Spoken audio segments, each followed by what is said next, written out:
Yes, I spent $299, 16 hours for the acting retreat put on by the casting director's cut. Let's talk about if it was worth it. So I'm going to go over the notes that I have that I took from during that time. In full disclosure, the only reason why I registered for this acting retreat is because of Larry Moss. Larry Moss is a well-known acting director.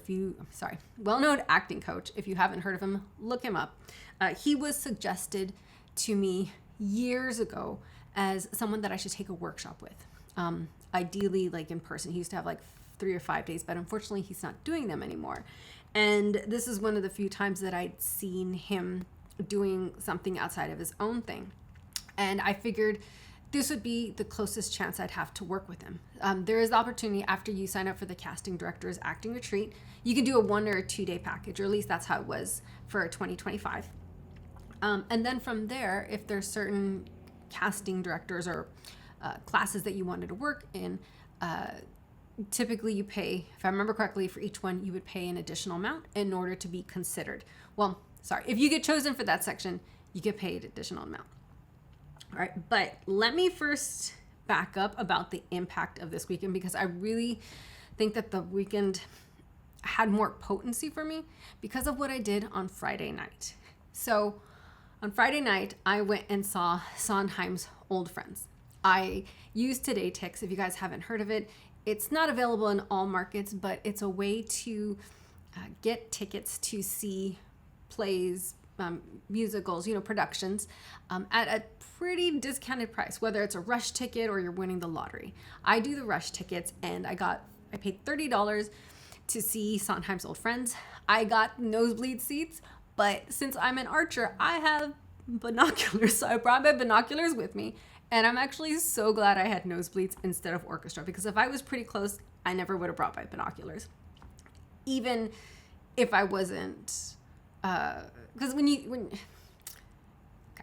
let me just say, I'm really glad that I had binoculars and I was in the nosebleeds, because with the binoculars then I was really able to zoom in on their performances. And it was phenomenal. Oh my God, it was so good. Like, it has to be one of the best works I've ever seen in my life. And what I loved about it is that most of the people in there were over 60 for sure. And they were phenomenal, like effing phenomenal.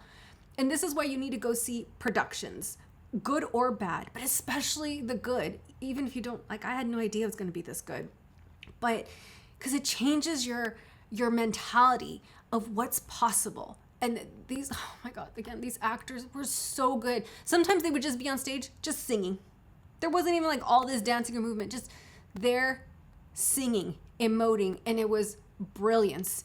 We would clap after it. I know there was times where I felt like we should be doing a standing ovation right now.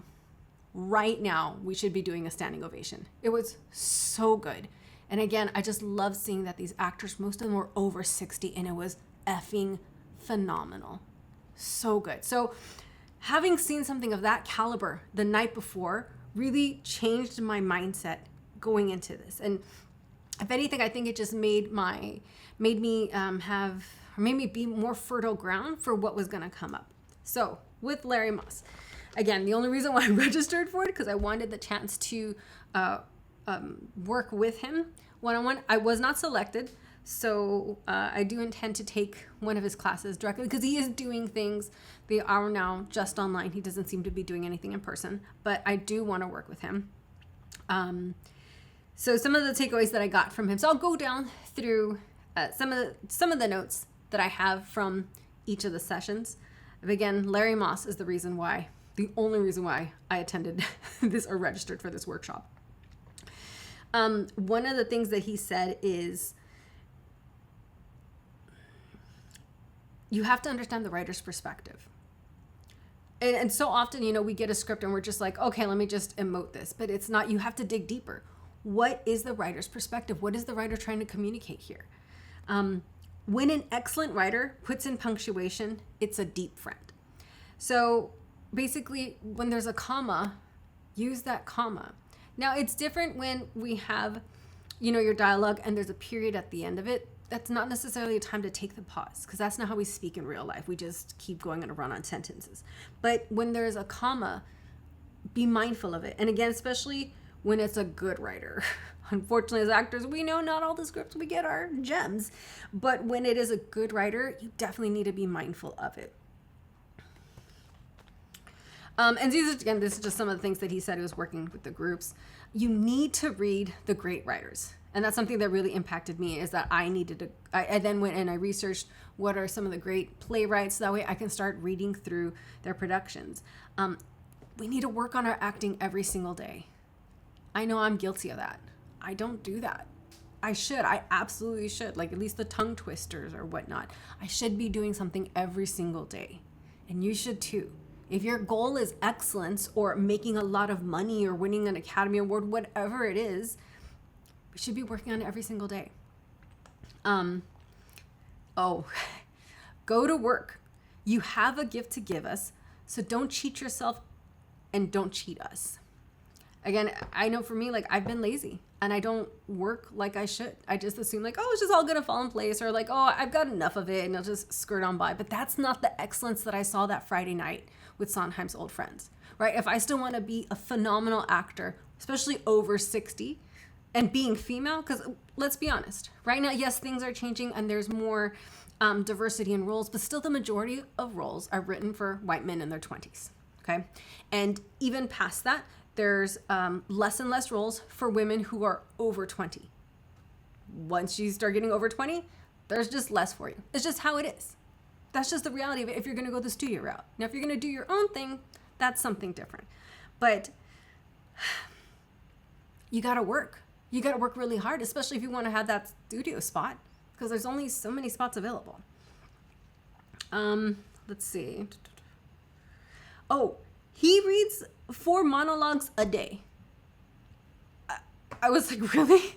I'm like, oh man, I do not read 4 monologues a day. I don't read 4 monologues a week, but this is what this man does. But that's also why he's at the caliber of where he's at in his career.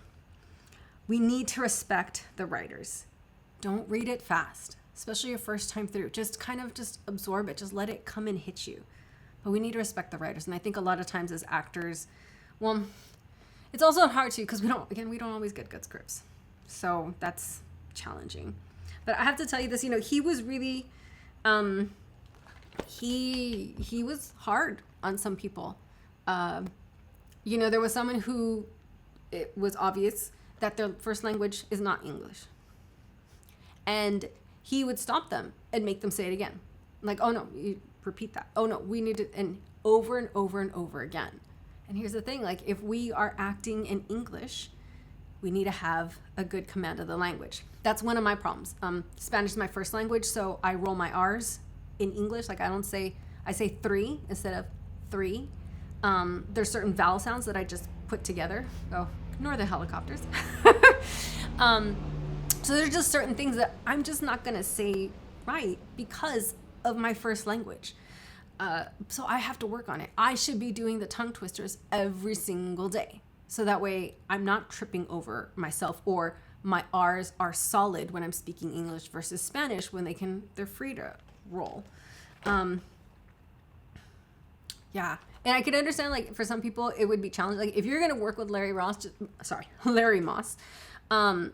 just realize that he don't play, and you got to put your work in. Yeah, you're gonna have a scene partner that you guys are gonna be working on, but you need to work. He's gonna challenge you to work, but that's the only way you can be excellent, is if you're working at it every single day. Again, I only joined this retreat for the chance to work with him. I'm so glad that I at least even got to observe. He's absolutely phenomenal. If you're ready to work, he's definitely someone to go with. Okay, another person. I'm sorry, I'm probably going to pronounce the name wrong. Laura Leva. She was talking about script analysis. She currently teaches at Stella Adler. And she says to stay out of the script as long as you can. Don't picture yourself basically doing it, right? So first you kind of just want to see what's happening in there. It's kind of like, I think it's kind of like how sometimes with memories, you can kind of start trying to change the memory versus just letting the memory be how it is. It's the same thing. If you make it into the audition room, they already know you can act. I know there's a lot of times where we go into audition and we We, as actors, we always feel like we have to prove ourselves again and again and again. But if they've called you in, especially if you've already submitted something, they already know you can act. They already see how you look like that role. So don't sweat it. You've got a version of that. And they want you to succeed. They want you to win. So just go ahead and do what you do, what you've been practicing, what you're already feeling in that character. Just let that live. The first time you read the script, you should read it to understand it. Don't just try to start memorizing or try to start putting like your own interpretations in it. Just read it to understand it. Joe Town, I believe it's Town, he actually spoke about memorization. I actually have some here, or I'll link it up above, videos that I've done on some memorization techniques. But there's this one that he added that I need to add to. In fact, I'm going to do one that's a comprehensive memorization techniques video. But he said, and this is based on science, if play is present, it takes 10 to 20 times to memorize. If it's not, it takes 400 repetitions. So if you're having challenging time memorizing your lines, find a way to make it fun. Whether maybe it's saying in a silly voice or jumping up and down, I don't know. But find a way to make it fun. So that way it has less repetitions, because that way it's just going to take better root in your memory. Again, this is back to my science. Oh, then there was a session where we had basically like a mock callback session. It was just some of the terms that casting directors frequently use, like pick up the pace, let the words do more of the work for you, just do something different, get lost in the moment a little more. If you're looking for something more in depth on what those things are, check out this video I have linked above where I go into that. But these are definitely things that you need to know and some people just aren't aware of. Let's see. All right. So then the second day, we had David Lee Strasberg, who is teaching on method acting. And one of the things that stood out for me was that most actors fail for lack of clarity. I know that's true for me, that there's so often where, again, I'm being lazy, I'm being sloppy, and I'm not fully envisioning the world. I don't see it completely. You know, I don't see the person actually coming in my imagination. I don't see the setup of the room, or if we're outside.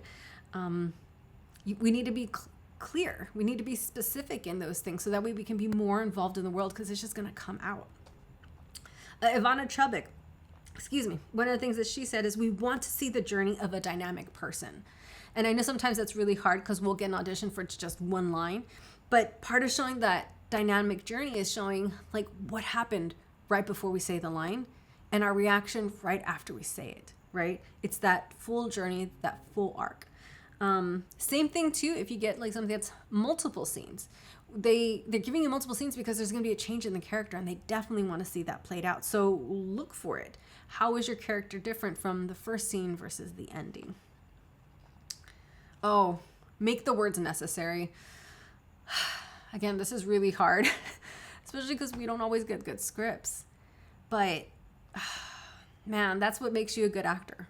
Right, is making the words necessary. You have to make it so that way your character absolutely has to say these words. You have to make it fit in this world. Again, like if you're doing Shakespeare, obviously the words are going to be necessary. But some of the other writers whose words we get, it's a little more challenging. Gives us a chance to, really hone our skills, but we got to make them necessary. They're not just there for no reason. We need to make them necessary. Holly Gagne, the Meisner technique. She was speaking on that. She actually studied directly under Meisner, and I believe she's one of the few acting teachers today who studied directly under him. And so one of the things that I took away from her is that acting is living truthfully in the imaginary situation. Again, it just comes back to this thing, like you just got to be honest. You got to be in that moment. You have to see those details. And part of that comes with memorizing. I know that if you're a union actor or SAG-AFTRA, it's not a requirement to memorize the lines. But I know for myself, when I have the lines memorized, I'm more fully in the scene and I can be more fully present and make better choices and listen better because it's in me. It's part of my language of what's going to come out for that character.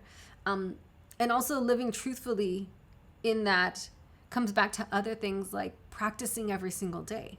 And it's not just like practicing every day to memorize lines, because if your goal is to be a series regular, then you absolutely should be memorizing your lines for your auditions now. Because when you get that script the night before and you got to have it all memorized for what they're shooting the next day, if you're already in the habit of memorizing, it's not going to be such a hard muscle to flex, right? But if you're not, that's going to be not fun.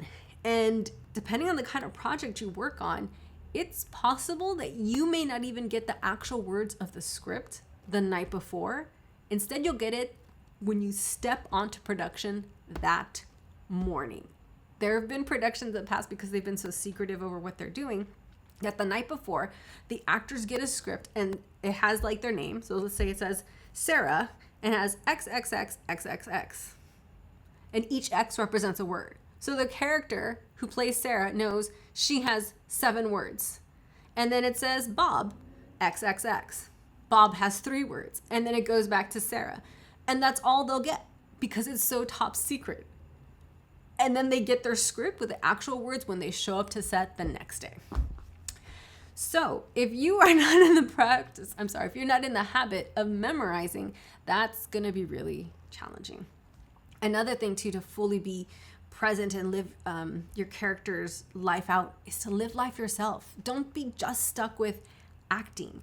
Go to the beach, go to the library, go hiking, whatever it is that you love to do, go and live life. Don't let acting be your whole thing, because we pull out from what we've experienced in the real world into us, and that's what can come out, right? It's a part of your life experience. It's like these characters are a version of you, but you're putting part of what you've lived in there.